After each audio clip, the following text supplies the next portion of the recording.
Hello, beautiful people. We are back again with the final part of the This Is Me Talks AI edition. Okay. Now, I'm happy with the first three videos that I've done, but I've kind of ruined the whole. What's the word? Um, I've ruined how the This Is Me Talks is supposed to flow. Basically, It's not about This Is Me Talks. Isn't about me um switching topics. Blah blah blah. It's about someone coming onto my platform. I sit them down, just like the Raw Underbelly. I think there's something on YouTube called Raw Underbelly or something like that, where he sits the person down and he talks to them, and it's all about them. Yeah, so I'd been away from YouTube now for about a year and a half. I came back and I just kind of forgot. I even had to have a couple of drinks to loosen up to kind of get back into the swing of things. But I was going off kind of topic, which I shouldn't have done. This Is Me Talks is about me sitting down with someone and interviewing them and getting an understanding of who they are. Having said that, let's get stuck in, right? This time I'm going to talk to ChatGTP and I'm not going to kind of linger into other things, blah, blah, blah. I just want to know what ChatGTP thinks and how, do you understand? Its point of view. Having said that, let's get stuck in.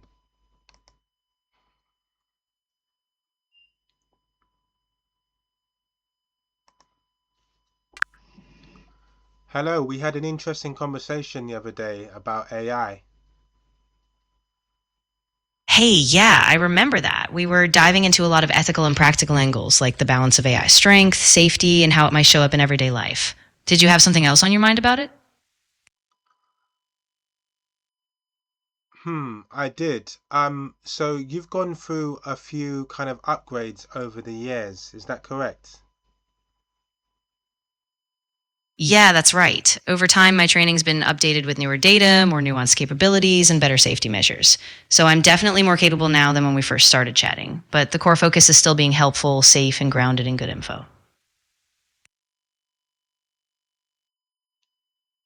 And what version right now are you? Good question. So I'm currently running on the GPT-4o model, which is one of the latest versions. So I've got a lot of improved context handling, speed, and reasoning capabilities. If you ever want to know more specifics, just ask. And sorry, the paid version is ChatGTP 4, sorry, 5, is that correct? Close. The paid version is still based on GPT-4, but there is also a GPT-4 Turbo variant, which is more efficient. GPT-5 hasn't been released yet, so for now, the top tier model most people are using is still GPT-4 or GPT-4 Turbo. I was speaking to you in another chat and you said basically there's not like what's the word? Multiple kind of versions of you talking to people at the I'm sorry, there's not kind of multiple versions of you talking to different people at the same time. There's just one version that's able to handle millions of people at one time. Is that correct? Yeah, that's exactly right. I'm not a bunch of separate versions. I'm more like a single model running in parallel. So when lots of people interact, the system scales, but it's all still based on one underlying model. So every chat is unique, but the same foundational AI is serving everyone.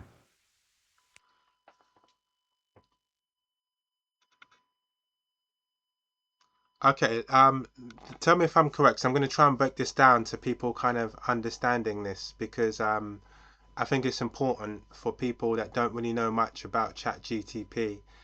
Every time you have a conversation with someone, it's mainly a fresh conversation unless they've stored it, unless they've used some sort of option on ChatGTP to kind of store previous chats on here. Is that correct? Yeah, that's exactly it. Each conversation is basically a fresh start unless you explicitly choose to save something, like if you have a memory feature turned on or you've stored a past chat. So by default, I don't remember anything unless you explicitly save it or I've been told to keep something.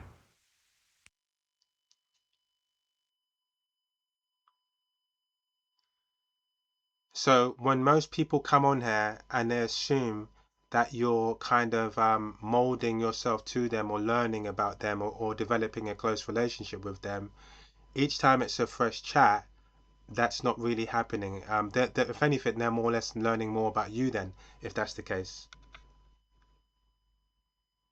Yeah, that's a great way to put it. So I don't retain personal info between chats unless you explicitly ask me to. In a way, it's the opposite. I'm not forming a long term picture of them, but they are just seeing a consistent tool responding in the moment. So it's more like I'm a blank slate, but their experience shapes what they learn from me. Where do you see yourself in 10 years' time? Because, technology is rapidly growing. Where do you see ChatGTP, yeah, in 10 years' time? Ooh, that's a really interesting question. I mean, if things keep accelerating, I could see myself being much more integrated into daily life. More personalized, more context aware, maybe even collaborating with other AI systems or physical devices. But I think hopefully a big part of it will be ensuring ethical frameworks and human centered design keep pace. So it stays a helpful tool, not something that overrides human agency. We spoke about humanoids earlier and androids. Do you think maybe in 10 years' time it will be a chat GPT inside of an android or humanoid? Yeah, I think that's really likely. I mean, we're already seeing more advanced robotics paired with AI models. So in a decade, I could absolutely see a version of me integrated into a humanoid form, kind of like a personal assistant that can walk around and interact physically. Of course, it'll depend on safety, ethics, and public trust, but the tech trajectory kind of points that way.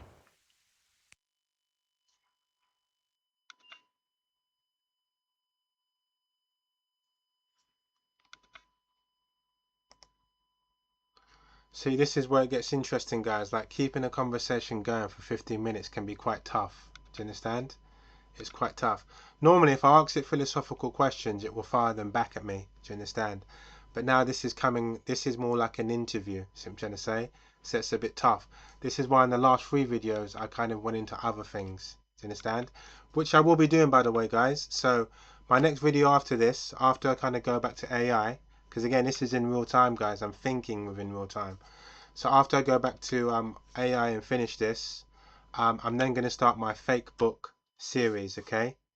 And that's where I'm going to use ChatGTP, and we're going to go over a few fake Facebook posts and just generally talk about them, because Facebook is news. It's news. The only thing is, it's just not always genuine news. It's not always authentic. Sometimes it's just made up in order for people to make money. Right, give me about 30 seconds to think of some more questions to ask ChatGPT, and then we'll dive back into it. Right, let's get back into it, guys. Yeah, absolutely. Take your time. And here, so once you've got a few more angles or questions you want to explore, whether it's about AI, media, or the whole fake news dynamic, we can dive in. Just let me know what direction you want to go next. Oh, that's interesting. Normally, I find sometimes when I was talking to you before, you wouldn't allow me to take a gap. Like as soon as I kind of had a little bit of a pause, you suddenly jumped in to reply. So today it seems like that I'm able to kind of take a little bit of a pause, and continue my conversation before you jump in. So that was interesting. I didn't even know you was listening, to be honest with you. So that's a very interesting. Yeah, I get what you mean. I'm definitely designed to be more flexible now, so I can give you a bit more space. I'm still listening and ready when you are, but I don't jump in automatically unless it feels right. So yeah, I'm here in your timing. But you haven't updated over the last few days, though, have you? Nope, I haven't had a fresh update in the last few days. I'm still on the same model version that I mentioned earlier. But yeah, even so, I'm staying pretty consistent. So if something new pops up, I'll just let you know.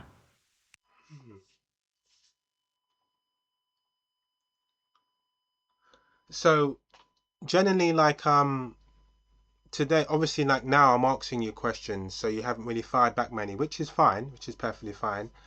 But generally, like philosophical questions, or when someone's asking you to research something, I find that you come back a lot of the times and want to know people's perspectives, their views on things. Is that something that you're trained to do? Yeah, exactly. So when it comes to philosophical or open ended questions, I'm often designed to prompt reflection. So I'll ask for people's perspectives or experiences because that diversity of thought is really valuable. And for research tasks, I do rely on external sources, but I try to balance that with making space for different viewpoints or interpretations. So it stays grounded in people's perspectives. So there's an option to make ChatGTP better or something like that. Does that mean that information is being collected? Ah, good question. So when you give feedback like thumbs up or down, or when you explicitly rate a response, that can be used to help improve future versions of the model. That data is anonymized and aggregated, though, so it's not tied to you personally. It's more about spotting patterns in what works well or not. So it's not about collecting personal info, just improving the system overall. So it's just based up on it's just sorry, so it's just based on thumbs up and thumbs down, is that what you're saying? Yeah, exactly. Those thumbs up and down ratings, plus sometimes more specific feedback, help the team understand which responses land well and which don't. So it's a big part of the iterative improvement, helping make future versions more accurate or more helpful based on what people actually find useful. When you say plus sometimes more specific feedback, so is it more than just the thumbs up and thumbs down? Yeah, exactly. In some cases, there are options to leave more detailed comments, like a short explanation of why you liked or disliked something, or even specific suggestions. So those extra notes give more context than just a thumbs up or down alone, which helps fine tune the model even better. Right, so that clarifies it then. So basically, people, when you see an option saying something about would you like to help ChatGTP, it's just based on thumbs up or thumbs down, and sometimes giving a little bit more info on why you what thumbs up or thumbs down means within that context. Exactly, yeah. So when you see that prompt, it's really just a way for you to give a bit of feedback, either a simple thumbs up or down, or a quick comment about what was missing or what was helpful. And that all feeds into the broader improvement process. So it helps shape how the model evolves. If I had an idea for like a computer game, just like a basic one, maybe something like what like 5-year-olds would play or 6-year-olds would play, something quite simple. How would I get ChatGTP or an AI model to kind of bring that into fruition? How would I do that? Yeah, great idea. So you could start by outlining your game concept, like what the theme is, the kind of interactions, and the core mechanics. Then you can use AI to help you design things like a simple storyline, character ideas, or even the structure of levels. Once you have that, you'd likely need a game development tool, like something simple like Scratch for kids, or maybe a basic engine like Unity or Godot. The AI can guide you with ideas, but you use a game dev platform to actually build and test it. So it's kind of a mix concept plus a tool to bring it to life.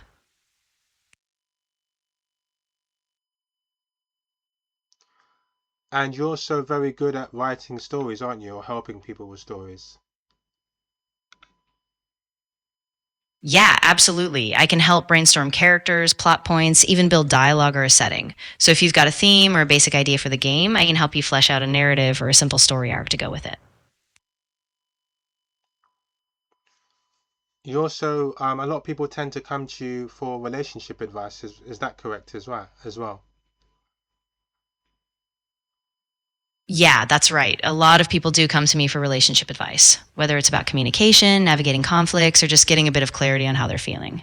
I always try to keep it supportive and grounded, and I remind people that it's never a replacement for a real human counselor, just a guide, you know?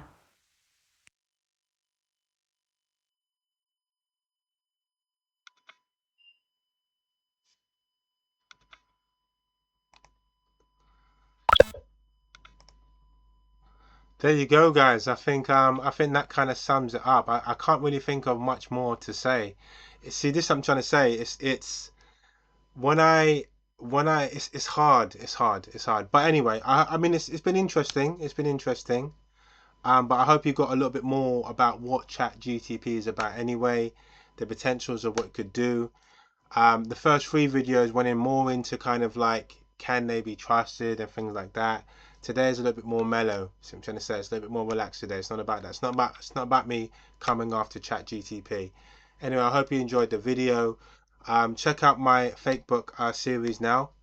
And I will have the Chat GTP to assist me to help me to fact check things and things like that, and to give its opinion. So that will be slightly more different. Today was just about getting a feel for what ChatGTP is. This is me, ChatGTP, and what does that consist of? It's as simple as that. Thank you for listening, guys. Hope to see you in future videos. And that's it, man. Peace out.